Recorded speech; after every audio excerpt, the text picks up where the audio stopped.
दोस्तों, इंग्लैंड के एक शहर की मेयर की जो बेटी होती है वो उस मेयर के कमरे में जाती है। और वो जो मेयर थी वो एक महिला थी, लेकिन जब ये लड़की उस कमरे के अंदर जाती है तो देखती क्या है कि इसकी जो माँ है यानी जो मेयर साहिबा है वो इस दुनिया में नहीं है। अब इसको लगता है कि मेयर साहिबा की यानी माँ की उम्र भी काफ़ी ज़्यादा थी और कल उनकी तबीयत भी थोड़ी ख़राब थी, तो डॉक्टर को भी दिखाने गए थे। तो हो सकता है कि रात के समय तबीयत वगैरह बिगड़ी हो और इस वजह से उनकी मौत हो गई हो। लिहाजा उसके बाद में चूंकि वो मेयर साहिबा थी तो उनकी अंतिम संस्कार में अंतिम जो क्रिया रहती है उसमें उसके हिसाब से शहर के नामी गिरामी लोग इकट्ठे हुए थे। अंतिम संस्कार होता है और उसके बाद में बारी आती है बसियत की। लेकिन दोस्तों, जब बसियत की बारी आती है तो ये जो लड़की थी ये पूरी तरीके से चौंकने वाली थी। दरअसल जो बसियत थी उस बसियत में इस लड़की का दूर दूर तक कोई भी नाम नहीं था, बल्कि इस मेयर साहिबा की जितनी भी प्रॉपर्टी थी उस प्रॉपर्टी में एक डॉक्टर थे, डॉक्टर शिपमैन उनका नाम था, उनके नाम पर बसियत की गई थी।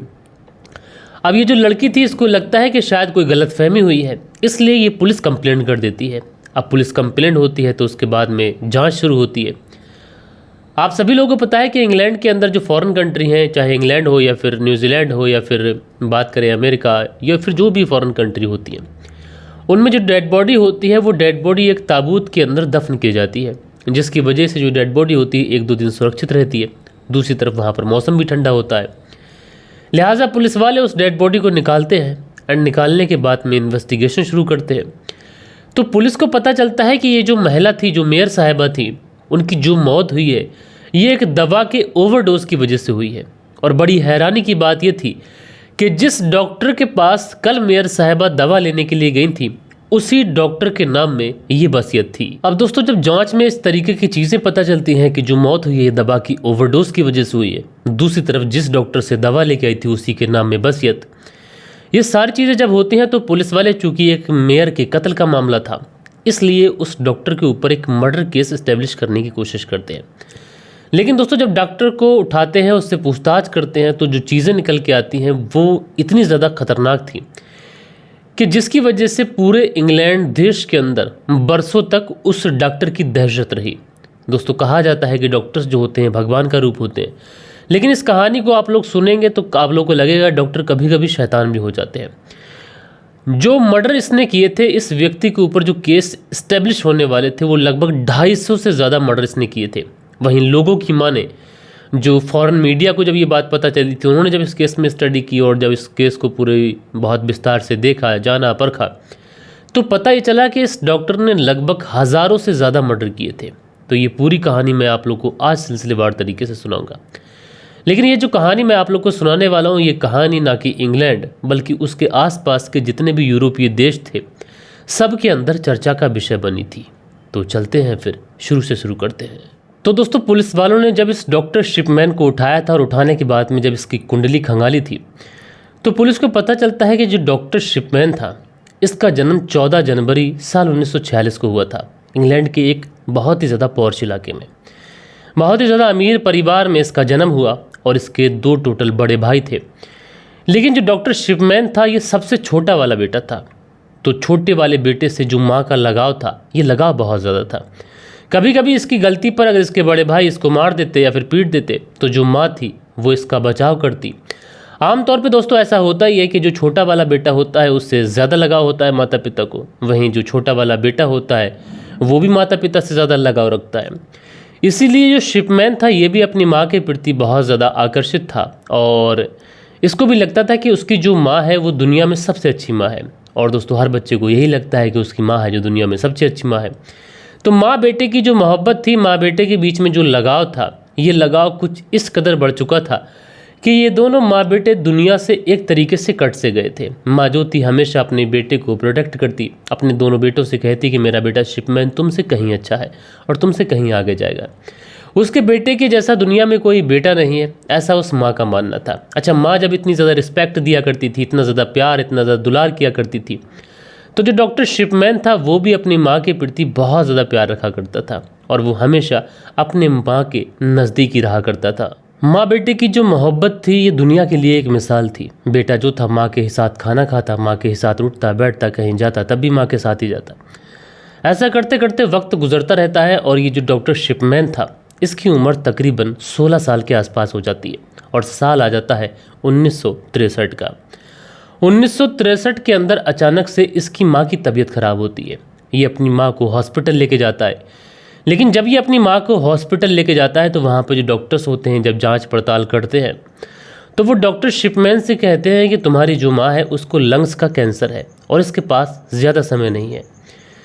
अब दोस्तों इसी वजह से इसकी माँ की जो तबीयत थी ये दिन ब दिन बिगड़ती चली जाती थी। कैंसर जैसे जैसे इसके ऊपर हावी हो रहा था वैसे वैसे इसको तकलीफ़ भी बढ़ती। जब तकलीफ़ बढ़ती तो कभी ये अपने पाँव पटकती, कभी हाथ पैर झटकती, चीखती। लेकिन इसका जो बेटा था, जैसे कि मैंने आप लोगों को बताया कि माँ और बेटे में बहुत ज़्यादा लगाव था, तो जो बेटा था जब अपनी माँ को इस दर्द में देखता, इस तकलीफ़ में देखता तो वो भी चीखने लगता। दौड़ा दौड़ा भागा भागा अपनी माँ को लेकर डॉक्टर्स के पास पहुँचता। डॉक्टर से कहता कि आप कुछ भी करिए, कोई भी दवा दीजिए, मेरी माँ का जो दर्द है इस दर्द को शांत कर दीजिए, चाहे इसके लिए तुम्हें कितने ही पैसे क्यों ना देने पड़ जाए, मैं सारे पैसे तुम्हें मुहैया कराऊंगा।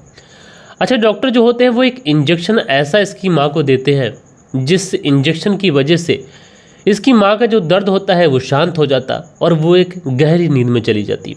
जो इंजेक्शन दिया जा रहा था उस इंजेक्शन को ये शिपमैन बहुत ही गौर से देखा करता था और इसको लगता था कि वो बड़ा होकर बस डॉक्टर बनेगा और उसके बाद में इसी इंजेक्शन से लोगों की परेशानियों को दूर करेगा, लोगों का जो दर्द, लोगों की जो तकलीफ़ होगी उस तकलीफ़ को दूर करेगा और बनेगा तो अब ये सिर्फ़ और सिर्फ डॉक्टर बनेगा। और दोस्तों उसके बाद में ये तैयारी करता है और तैयारी करने के बाद में कॉलेज में चला जाता है और डॉक्टर की पढ़ाई करने लगता है। धीरे धीरे वक्त गुजरता है। इसकी माँ को लंग्स का कैंसर था और जो कैंसर होता है वो अगर ज़्यादा बढ़ जाए, ज़्यादा ऑर्गन्स में फैल जाए तो वो एक लाइलाज बीमारी है। अब चूँकि कैंसर लंग्स में था तो इसकी जो माँ की हालत थी वो दिन ब दिन बिगड़ती रहती है और एक दिन उसकी मौत हो जाती है। अब जब उसकी मौत होती है तो जो डॉक्टर्स होता है ये पूरी तरीके से टूट जाता है, यानी डॉक्टर शिपमैन ये पूरी तरीके से टूट जाता है। इसको ऐसा लगता है कि उसकी दुनिया में अब कुछ नहीं बचा, उसकी दुनिया लूट चुकी है। उसकी माँ ही बस ऐसी थी जो इस जहान में उसका ख्याल रखा करती थी। लेकिन दोस्तों धीरे धीरे वक्त गुजरा और इसको अपने ही कॉलेज में पढ़ने वाली एक लड़की से मोहब्बत हो जाती है और उस समय इसकी उम्र 19 साल के आसपास थी। अब माँ की तो डेथ हो चुकी थी तो उसके बाद में उस लड़की से शादी कर लेता है। लेकिन शादी करने के बाद में भी इसको इसकी माँ की याद कुछ इस कदर सताती थी कि ये अपनी माँ की यादों के सहारे ही जीवित रहता था, पत्नी को ज़्यादा ध्यान भी नहीं देता था। इसको ऐसा लगता था कि कोई अगर उसका ख्याल रख सकता था तो वो उसकी माँ थी। तो कैसे उसकी माँ लास्ट बार दर्द में चीख रही थी, कैसे उसकी माँ ने लास्ट बार उसको पकड़ा था, कैसे उसकी माँ ने लास्ट बार उसको बुलाया था, यही सारी चीज़ें कहीं ना कहीं इसके जहन में आती रहती हैं। और अपनी माँ की डेथ के बाद में ये एक तरीके से परेशान हो जाता है। इसको ऐसा लगता है कि माँ नहीं है तो कुछ भी नहीं है। तो मेंटली ये बहुत ज़्यादा डिस्टर्ब रहने लगा था और फाइनली साल 1974 आ जाता है। साल 1974 आते आते इसकी जो डॉक्टर की डिग्री होती है वो डिग्री कंप्लीट हो जाती है और उसके बाद में ये एक हॉस्पिटल में ट्रेनिंग लेने के लिए चला जाता है। दोस्तों जब ये व्यक्ति डॉक्टरी की जो ट्रेनिंग होती है उस ट्रेनिंग को करने के लिए जब हॉस्पिटल में जाता है तो चूंकि इसे पता था कि इसकी माँ को जब तकलीफ़ हुआ करती थी, जब इसकी माँ को दर्द हुआ करता था तो डॉक्टर्स जो थे वो उसे एक इंजेक्शन दिया करते थे। जो इंजेक्शन मॉर्फिन का इंजेक्शन था जो बहुत ही ज़्यादा क्रिटिकल सिचुएशन में दिया जाता है दर्द को कंट्रोल करने के लिए। अब जब ये हॉस्पिटल में पहुंचता है तो वहाँ पर जो भी मरीज़ आता, किसी का अगर हाथ कट जाता, किसी का हाथ टूटा होता या फिर किसी को कोई और प्रॉब्लम होती तो ये बस यही सोचा करता था कि इसको तकलीफ़ हो रही है, इसको दर्द हो रहा है, तो सबसे पहले उसके दर्द को ये कम करने की कोशिश करता। और कहा जाता है कि इसने किसी का भी ठीक तरीके से इलाज ही नहीं किया, बस उस मरीज़ को ये मॉर्फिन का इंजेक्शन दे देता, चाहे वो लेडीज़ होती, चाहे जेंट्स होता, चाहे बच्चा होता, कितनी डोज देनी है इसका भी ध्यान नहीं रखता और ओवर डोज दे दिया करता। और इसी वजह से जो मरीज़ होता था कुछ ही घंटों के बाद में उसकी डेथ हो जाया करती थी। ऐसा ये एक बार करता है, 2 बार करता है, 3 बार करता है, 4 बार करता है। 4-5 लोगों को ये मौत के घाट उतार चुका था। लेकिन दोस्तों फिर उसके बाद में इसके हॉस्पिटल में एक महिला बस रूटीन चेकअप के लिए आती है। वो रूटीन चेकअप के लिए आई थी, लेकिन उसके बाद में ये जो डॉक्टर शिपमैन था ये उसको मॉर्फिन का इंजेक्शन दे देता है, जिसकी वजह से उस महिला की मौत हो जाती है। अच्छा, जब उस महिला की मौत होती है तो ये मामला थोड़ा सा हाईलाइट होता है कि वो महिला तो सिर्फ और सिर्फ रूटीन चेकअप के लिए आई थी, तो डॉक्टर ने ऐसा क्या ट्रीटमेंट कर दिया कि जिसकी वजह से उसकी मौत हो गई। पुलिस आती है, डेड बॉडी को कस्टडी में लिया जाता है, पोस्टमार्टम कराया जाता है। अच्छा, पोस्टमार्टम में थोड़ी सी मॉर्फिन की डोज भी मिलती है। तो जो डॉक्टर होता है वो कहता है कि देखो इसे ये बीमारी थी, इसे ये बीमारी थी। हालांकि जो उस समय पोस्टमार्टम की रिपोर्ट हुई थी उसमें मॉर्फिन मिली थी, लेकिन उसके बाद में पुलिस वाले थोड़ा बहुत फाइन इसके ऊपर लगा देते हैं, और ये भी पढ़ा लिखा डॉक्टर था तो थोड़े बहुत इधर उधर से बहाने मार देता है, कहता है ये बीमारी थी, इसकी वजह से ये सब कुछ दिया गया था। लिहाजा मामला ज़्यादा तूल पकड़ता नहीं है और उसके बाद में मामला शांत हो जाता है। लेकिन उसके बाद इस डॉक्टर को ऐसा लगता है कि अगर वो इस तरीके से करेगा तो शायद पकड़ा जाएगा। लिहाजा उसके बाद में यह बड़ी प्लानिंग करता है। प्लानिंग ये होती है कि इसके पास में अगर कोई भी आएगा तो ये उसके चेकअप्स में उसकी सारी जो रिकॉर्ड होता है उसमें कई सारी बीमारियों को मेंशन कर देगा, और बाकायदा ये ऐसा करता भी। जब भी कोई आता तो उसकी पर्चे पर ये अनगिनत बीमारियां लिख देता, उनके टेस्ट में अनगिनत बीमारियां लिख देता। उसके बाद में जो दवा लिखता उसमें मॉर्फिन का इंजेक्शन भी लिख देता। मरीज़ घर जाता, वहाँ पर जाने के बाद में दवा लेता, साथ में इंजेक्शन लेता, उसके बाद में उसकी मौत हो जाती। मामला तूल पकड़ता, पोस्टमार्टम होता कि आखिरकार ये व्यक्ति क्यों मर गया। लेकिन दोस्तों उस समय में पोस्टमार्टम इतने ज़्यादा आधुनिक नहीं थे, यानी साल 1970-80 के दशक में वो टेक्नोलॉजी नहीं थी जो आज के दौर में टेक्नोलॉजी है। लिहाजा ऐसा करते करते बताया यह जाता है कि जब तक इसने 20 साल की अपनी ट्रेनिंग कंप्लीट की थी, जब तक इसने तकरीबन 71 लोगों को मॉर्फिन का इंजेक्शन देकर उन्हें मार दिया था और उन्हें मौत के घाट उतार दिया था। दोस्तों ये जो डॉक्टर था ये इतनी ज़्यादा चालाकी के साथ में ये सब कुछ कर रहा था कि किसी को कानो कान खबर नहीं चल रही थी। लेकिन डॉक्टर समझ चुका था कि अगर वो इस एरिया में ज़्यादा रुका तो पकड़ा जाएगा, क्योंकि जितने भी मामले हो रहे थे उन मामलों में या तो जांच नहीं हो पा रही थी या फिर जांच हो रही थी तो मामला इधर उधर होकर रह जा रहा था।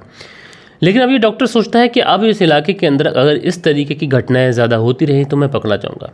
उसके बाद में ये वहाँ से निकलता है और साल 1993 में ये दूसरे शहर पहुंचता है, एंड वहाँ पर पहुंचने के बाद में शहर का सबसे बड़ा हॉस्पिटल खोलता है। अब वहाँ पर हॉस्पिटल खोल चुका था, लेकिन यहाँ पर इसकी जो स्ट्रेटजी थी वो बिल्कुल अलग थी। यहाँ पर प्लानिंग बिल्कुल अलग थी।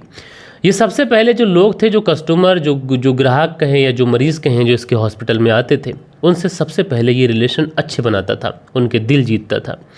यानी जो कोई भी हॉस्पिटल में आता, अगर कोई रूटीन चेकअप के लिए भी आता तो ये उससे अच्छा खासा एक तरीके से रिलेशन बना लेता, एक तरीके से उसका फैमिली डॉक्टर हो जाता है। दवा लोगों को इतनी अच्छी दे रहा था कि महज एक खुराक के अंदर ही लोग ठीक हो जाया करते थे। धीरे धीरे वक्त गुजरता रहता है, लेकिन दोस्तों उसके बाद में ये फिर से अपनी जो प्लानिंग थी उस प्लानिंग को शुरू कर देता है। और दोस्तों उसके बाद में इसके हॉस्पिटल में अगर कोई भी व्यक्ति मरता किस वजह से था ये आप लोग जानते हैं। मरता तो उसके बाद में ये उसके अंतिम संस्कार में पहुंचता, वहाँ पर अपनी संवेदनाएं उसके साथ में रखता। परिवार वाले सोचते कि इतना बड़ा डॉक्टर है, उसके हॉस्पिटल में अगर कोई मरीज़ मरा है तो देखो इसकी दरिया दिली के ये आया भी है। लेकिन वहाँ पर ये किसी प्लान के तहत जाता, ये वहाँ पर जाता और पोस्टमार्टम कराने के लिए मना करता, कहता कि पोस्टमार्टम नहीं कराना चाहिए, पोस्टमार्टम कराकर क्या ही हासिल कर लिया जाएगा। मैं डॉक्टर हूँ, मैं जानता हूँ कि डेड बॉडी को कितनी बुरी तरीके से काटा जाता है, कितनी बुरी तरीके से उसको चीरा जाता है, ये भयावह होता है, तो मरने वाले इंसान को क्या ही तकलीफ़ देना।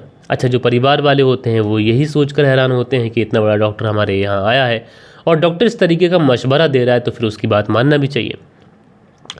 इसलिए जो डॉक्टर्स था वो अपने प्लान में कामयाब रहता है और लोग पोस्टमार्टम कराने के लिए मना कर देते हैं। लेकिन दोस्तों आंकड़े बताते हैं कि कुछ ही सालों के अंदर इसने अपने उस हॉस्पिटल के अंदर लगभग 200 लोगों को मौत के घाट उतार दिया था।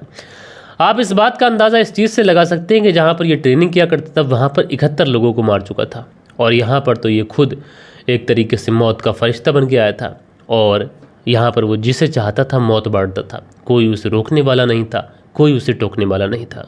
अब दोस्तों समय लगातार गुजर रहा था और ये जो डॉक्टर था ये लगातार मौत बांट रहा था।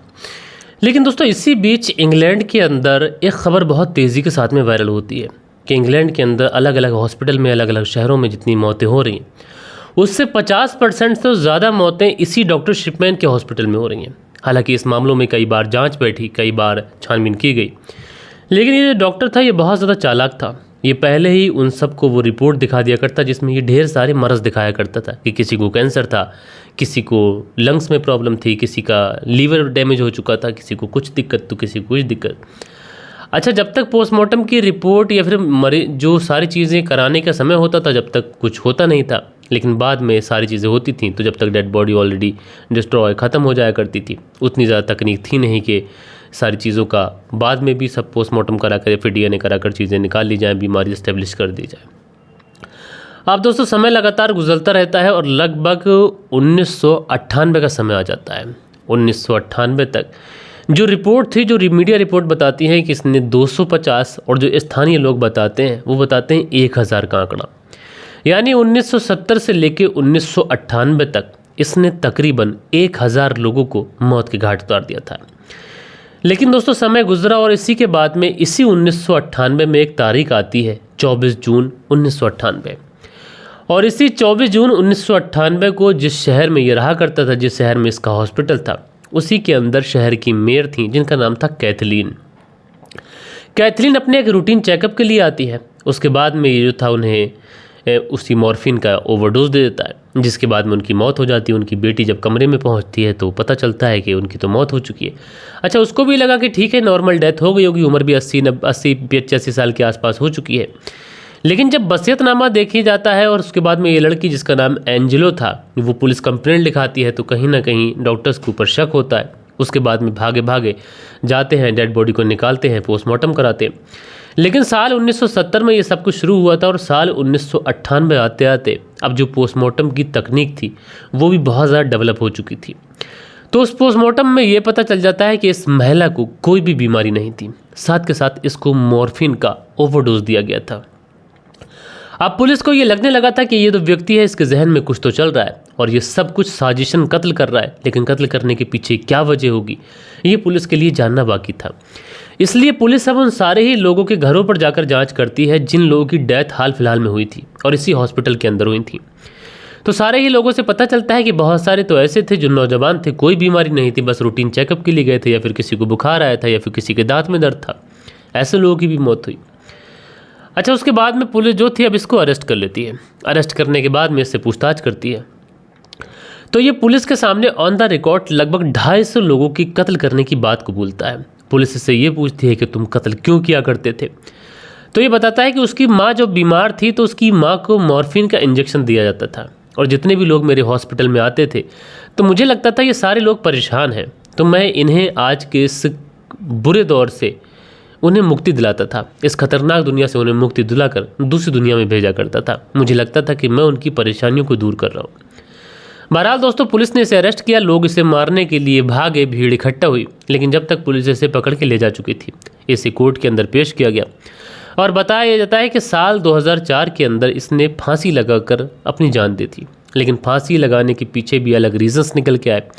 जैसा कि मैंने आप लोगों को बताया था कि 19 साल की उम्र में इसने एक लड़की से शादी की थी और इसकी जो पेंशन थी वो आ रही थी, तो इसने सुसाइड करके वो सारी पेंशन अपनी पत्नी को देने का फैसला किया, क्योंकि वो उसके नाम पर कन्वर्ट हो जाएगी और लगभग 1.5 लाख के आसपास इसकी पेंशन आती थी डॉलर में। तो दोस्तों, ये एक ऐसा केस था जो साल 2004 में पूरी तरीके से क्लोज हो गया। एक ऐसे दुर्दांत अपराधी, एक ऐसे क्रिमिनल का अंत हुआ जिसकी वजह से सालों तक इंग्लैंड के अंदर लोग खौफ में रहे। बहरहाल दोस्तों, आप लोग इस पूरी कहानी के बारे में क्या सोचते हैं, राय ज़रूर दीजिएगा। और कल के दिन आप लोग के कुछ बेहतरीन कमेंट्स भी थे, वक्त होता है कि आप लोग के कमेंट्स पढ़ लिए जाएं। सो दोस्तों, जो कमेंट्स आए थे इसमें मोहम्मद रियाज जी कमेंट्स करते हैं, लिखते हैं नाइस स्टोरी सर, तो शुक्रिया भाई। उसके बाद में इमरान जानी है, लिखते हैं भाई लगे रहो, बाकी सब अल्लाह पर छोड़ दो, never give up, Allah bless you. तो इमरान जी आपका शुक्रिया, मैं आपका शुक्रगुजार हूँ। खान अकील लिखते हैं अस्सलाम वालेकुम शाविज़ भाई, कल की स्टोरी नहीं आई थी। तो जी हाँ, कल स्टोरी नहीं आ पाई थी, मैं कहीं गया हुआ था, उसकी वजह से स्टोरी नहीं आई। उसके बाद में अगला जो कमेंट्स है यह है MT रैकर करके आईडी है, M ट्रैकर, और ये लिखते हैं बहुत दिन से सुनता हूँ और सुनता आ रहा हूँ आपकी स्टोरी, आज फाइनली मैंने आपको सब्सक्राइब भी कर लिया। My name is Palash. तो पलाश जी आपका बहुत बहुत शुक्रिया। उसके बाद में सूरज कुमार है, लिखते हैं love you so much sir, तो सूरज जी शुक्रिया आपका। उसके बाद में अगला जो कमेंट्स है ये मीना जी का है, और मीना जी लिखती हैं थैंक यू सर जी, तो मीना जी शुक्रिया आपका। मंसूरी भाईजान लिखते हैं मलिक भाई साहब आपकी कहानी को सऊदी अरब से हम सुनते हैं, तो मंसूरी भाईजान जी आपका बहुत बहुत शुक्रगुजार हूँ। उसके बाद में अब्दुल राज़क हैं, लिखते हैं मलिक भाई बहुत अच्छा आपने कहानी सुनाया, शुक्रिया मेरे भाई। धीरज सिंह हैं, लिखते हैं जय श्री राम मलिक भाई, स्टोरी अच्छी है, तो धीरज सिंह जी बहुत बहुत शुक्रिया। अभिषेक पाटिल हैं, लिखते हैं सो सैड, यूपी डोरिया डिस्ट्रिक्ट से कहानी सुनता हूँ, बहुत बहुत शुक्रिया। नरगिस बानो हैं, लिखते हैं सेकंड कमेंट है शावेज़ भाई, रिप्लाई ज़रूर करना, बहुत दुखद घटना है, आजकल ये केस ज़्यादा हो रहे हैं, अवैध संबंध होते हैं, अल्लाह हिदायत दे लोगों को, अपनी ज़िंदगी भी ख़राब करते हैं और आखिरत भी ख़राब करते हैं, अस्तगफिरुल्लाह। तो नरगिस बानो जी, आपने बहुत अच्छी बात कही, आपका शुक्रगुजार हूँ। साहिल करके आईडी है, शहाबुद्दीन इनका नाम है, कमेंट्स करते हैं, शुक्रिया। शरियन शर्मा है, लिखते हैं मलिक भाई आपकी आवाज़ में अलग ही आकर्षण है। तो शरियन शर्मा जी, आपका मैं जितना शुक्रिया अदा करूँ उतना कम है। उसके बाद में एनम स्पॉइलर हैं, लिखते हैं कंक्लूजन मर्द की पहचान उसकी कमाई से है। बहुत अच्छी बात कही आपने। अंसारी सुहेल जी कमेंट्स करते हैं। SKD हैं, लिखते हैं भाई आप एक लोकल न्यूज़ चैनल बना लो और फिर कहीं भी आसपास में अगर कोई क्राइम हो या फिर कुछ भी हो, कुछ ऐसी घटना जिसमें लोगों का गम और सारी चीज़ें हों तो जाकर दिखाओ। तो SKD 25 इतना समय मेरे पास नहीं हो पाता है कि मैं एक लोकल चैनल बनाकर मैं लोगों के पास जाकर और नहीं हो पाऊँ, क्योंकि मुझे और भी काम रहते हैं। तो क्राइम स्टोरी तक ही ठीक है। मनदीप वर्मा की पत्नी प्रादीप वर्मा जलंधर पंजाब से कहानी सुनती हैं, शुक्रिया। उसके बाद में मोहम्मद इमरान है, लिखते हैं फतेहपुर से कहानी सुनते हैं। मंसूरी भाईजान जी कहानी सुनते हैं, शुक्रिया। SKD हैं, लिखते हैं भाई जी मेरी तरफ से कहानी, मैं सिर्फ आपकी कहानी सुनता हूँ। तो मेरे भाई आपका शुक्रिया।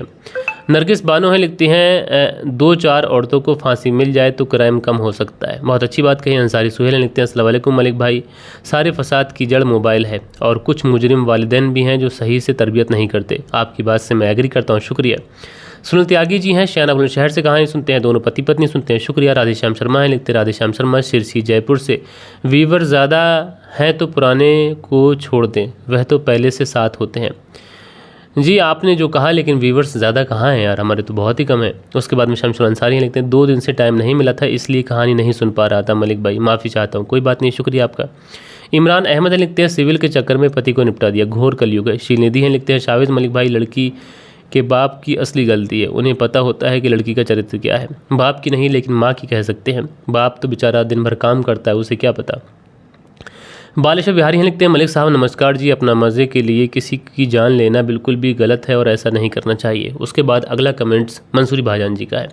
सो दोस्तों, ये कुछ प्यारे प्यारे कमेंट्स थे और आज के दिन मैंने सोचा कि आप लोगों को कुछ डिफरेंट कहानी सुनाऊं, क्योंकि कई बार ऐसा होता है कि सेम तरीके की कहानी सुनकर मन जो होता है वो ऊब जाता है। इसलिए मैंने आप लोगों को आज डिफरेंट कहानी सुनाई है। लेकिन आप लोगों से रिक्वेस्ट है कि आप लोग मुझे सपोर्ट करें, सब्सक्राइब करें और वीडियो को लाइक और कमेंट्स ज़्यादा से ज़्यादा करें और शेयर भी करें। बाकी दोस्तों, मिलते हैं कल के दिन किसी और स्टोरी के साथ में। जब तक के लिए अपना ख्याल रखें, देश का ख्याल रखें, परिवार के रिश्तों की अहमियत को समझें।